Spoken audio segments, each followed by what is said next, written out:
বড়দিনের প্রকৃত অর্থ কি? বাইবেলের আলোকে বড়দিন উদযাপনের রহস্য জানেন? যেসব জন্মের গল্প শুধু একটি কাহিনী নয়, এর পিছনে রয়েছে গভীর আধ্যাত্মিক বার্তা। এই ভিডিওটিতে আমরা বড়দিনের প্রকৃত উৎসব এবং বাইবেলের দৃষ্টিকোণ থেকে যিশুর জন্মের তাৎপর্য উন্মোচন করব। জানতে চান বড়দিনের আসল গল্প? তবে পুরো ভিডিওটি মিস করবেন না। কিন্তু তার আগে আপনি কি এই প্রশ্নগুলির উত্তর জানেন? যিশুর জন্মের সময় বিশ্ব পরিস্থিতি কেমন ছিল? তখন কি এমন পরিস্থিতি ছিল না অন্যরকম ছিল? কেন বেথলেহেমে শহরকে যিশুর জন্মস্থান হিসাবে উল্লেখ করা হয়েছে? অনেক শহরের মধ্যে কেন এই বেথলেহেমে শহরটিকে নির্বাচন করা হলো? কেন যিশুর জন্ম একটি গোয়াল ঘরে হয়েছিল? দেবদূতেরা যিশুর জন্মের ঘোষণা কেন রাখালদের দিয়েছিল? কোন রাজাকে না দিয়ে কেন রাখালরা জন্মের সুখবর পেল? 5 নম্বর প্রশ্ন, যিশুর জন্ম আমাদের জীবনে কি বার্তা দেয়?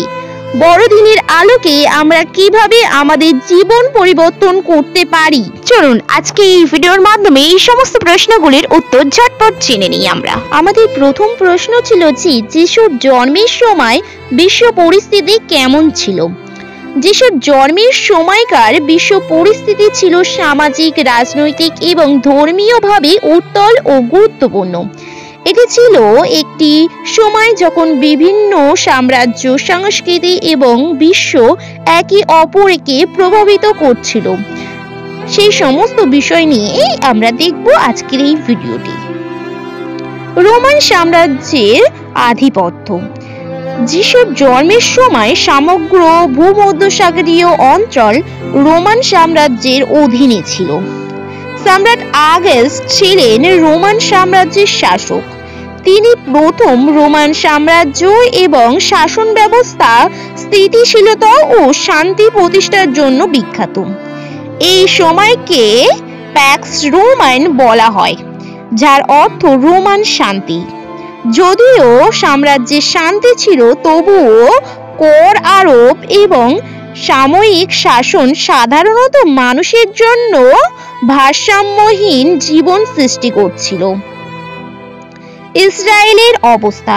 ইসরায়েলে যখন রোমান সাম্রাজ্যের একটি প্রদেশ ছিল এবং রোমানদের অধীনে ছিল, রোমানদের প্রতিনিধি হিসাবে রাজা হেরোদ দ্য গ্রেট যিহুদিদের শাসন করতেন। তিনি নির্মাণ প্রকল্পে বিখ্যাত হলেও তার শাসন ছিল নিষ্ঠুর ও দমনমূলক।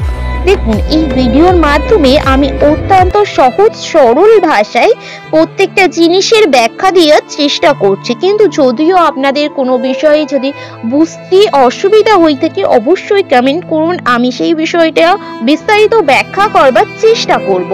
আমরা রাজা হেরোদের কথা বাইবেলে উল্লেখিত দেখতে পাই। হেরোদ রাজার কথা বাইবেলে তার চরিত্র খুব ভালোভাবেই উল্লেখ আছে। জিহুদিয়ার রাজনৈতিক স্বাধীনতা হারিয়েছিল এবং মেসিয়া উদ্ধারকর্তার আগমনের জন্য অপেক্ষা করছিল।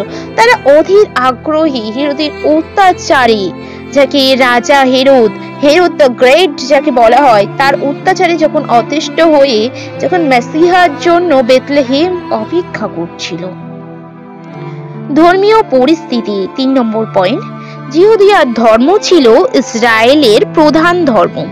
মন্দিরে পূজা এবং সাপ্তাহিক সিনাগন উপাসনা ছিল তাদের দৈনন্দিন জীবনের কেন্দ্রবিন্দু। ইসরায়েলীদের মধ্যে বিভিন্ন ধর্মীয় গোষ্ঠী ছিল, যেমন ফরাসি, যারা ধর্মীয় আইন কঠোরভাবে মেনে চলত। ফরাসি যারা ছিল তারা ধর্মীয় আইনকে খুব কঠোরভাবে মেনে চলত। আমরা রোমের দিকে যদি যিশুর জন্মের আগে রোমের দিকে তাকাই, রোমে কিন্তু একটা ধর্ম ছিল না যে একটা ধর্মকেই মানুষ অনুসরণ করতো, এমনটা ছিল না রোমের পরিস্থিতি। পরবর্তীতে যেমন খ্রিস্টকে অনুসরণ করা হয়, এই বিষয়টা আমরা অন্য ভিডিওর মধ্যে দেখব। কিন্তু ফরাসিরা তারা কঠোরভাবে আইন মেনে চলতো এবং তারা ঈশ্বরের আজ্ঞাগুলোকে মেনে চলতো। সদ্যশীরা যারা মন্দির, পূজা ও ধনী অভিজাতদের প্রতিনিধিত্ব করত। জিলটররা যারা রোমানদের বিরুদ্ধে সশস্ত্র বিদ্রোহের পক্ষে ছিল, এনিসরা যাজক সম্প্রদায় যারা মরুভূমিতে একান্ত জীবন যাপন করত। আমরা এই কটা সম্প্রদায়কে মেন সম্প্রদায় যারা ছিল তাদের বিষয়ে জানলাম। মেসিয়ার আগমনের প্রতীক্ষা ছিল জিহুদিয়া সমাজের গভীরভাবে প্রথিত। যিশুর জন্য তখন গভীরভাবে সবাই, কারণ আগে থাকতেই ভবিষ্যদ্বাণী হয়ে গেছিল যে যিশু বেথলেহেমেই জন্মগ্রহণ করবে, তিনি রোমের মধ্যেই জন্মগ্রহণ করবে, একজন রাজা, একজন সৃষ্টিকর্তার জন্ম। 4 নম্বর পয়েন্ট, আমরা যদি যিশুর জন্মের সময় সামাজিক এবং অর্থনৈতিক পরিস্থিতির দিকে দৃষ্টিপাত করি, সেই সময় মানুষ কেমন ছিল, কেমন তাদের অর্থনৈতিক পরিস্থিতি ছিল, কেমন সেখানে নারীদের মর্যাদা ছিল, এখনকার মতো কি না আগে কেমন ছিল? সাধারণ মানুষ ছিল দরিদ্র সীমার নিচে, করের বোঝা এবং রোমান শাসনের কারণে জীবনযাত্রা কঠিন ছিল, তাদের জীবনযাত্রা মোটেও সহজ ছিল না এখনকার মতো। ধনী এবং দরিদ্রের মধ্যে বৈষম্য ছিল তীব্র, সমাজ ছিল পিতৃতান্ত্রিক, যেখানে নারীদের মর্যাদা ছিল সীমিত। 5 নম্বর পয়েন্ট, বৈষয়িক যোগাযোগ এবং সাংস্কৃতিক মেলবন্ধন। রোমান সড়ক ব্যবস্থা ও সাম্রাজ্যের বিস্তৃতি বাণিজ্য, সংস্কৃতি এবং যোগাযোগ সহজ করেছিল। গ্রিক ভাষা ছিল সাধারণত যোগাযোগের ভাষা, যা যিশুর পরবর্তী সময়ে খ্রিস্টীয় বার্তা প্রচারের সহায়ক হয়েছিল।